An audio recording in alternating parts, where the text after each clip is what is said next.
Hello అండి. Invisible chain ఎలా చేయాలి అని అయితే నన్ను చాలామంది అడిగారు. సో, మీ ముందుకు వీడియో అయితే తీసుకొచ్చేసాను.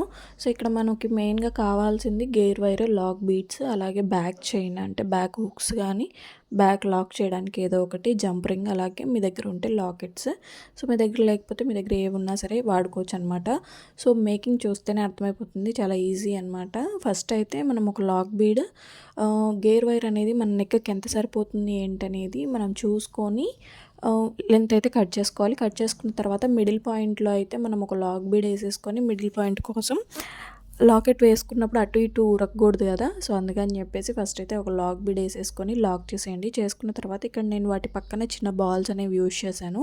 సో, అవేసేసి నెక్స్ట్ లాకెట్ కూడా ఏసేసాను. లాకెట్ లక్ష్మీదేవి లాకెట్ అయితే యూజ్ చేశానండి. కొంచెం హెవీ లుక్ ఉంటదని చెప్పేసి. సో, వేసేసిన తర్వాత నెక్స్ట్ సైడ్ కూడా చిన్న బాల్ ఏసేసి లాక్ బీడ్ వేసేసి లాక్ చేస్తున్నాననమాట. సో, ఇలా అయినా ఉంచేసుకోవచ్చు, లేకపోతే వేరేవి కూడా చేసుకోవచ్చు. నేను సైడ్స్‌కి కొంచెం ప్లెయిన్‌గా ఉందని చెప్పేసి బాల్స్ అని చెప్పాను కదా! సో, అటు ఇటు ఒక 2 బాల్స్ అయితే యాడ్ చేశాను.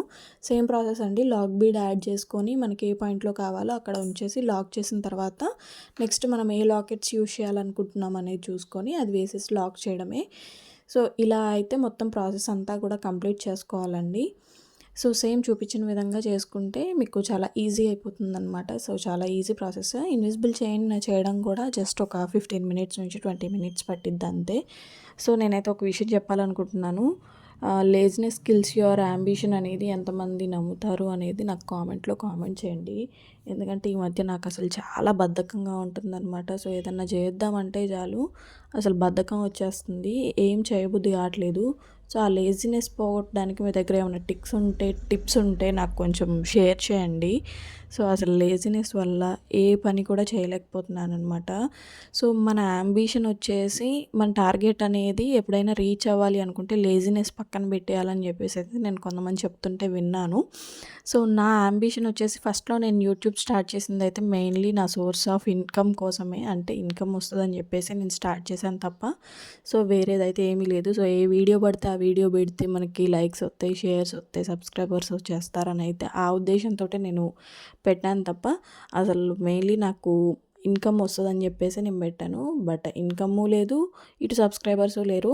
సో, మన యాంబిషన్ అనేది గట్టిగా ఉంటే మన లేజినెస్ పోతది. మన లేజినెస్ కూడా మనల్ని ఏమీ చేయలేదు అనేదైతే నాకు అర్థమైంది. సో, మనం యాంబిషన్ అనేది ఇప్పుడు నేను నా యాంబిషన్ చేంజ్ చేసుకున్నాను.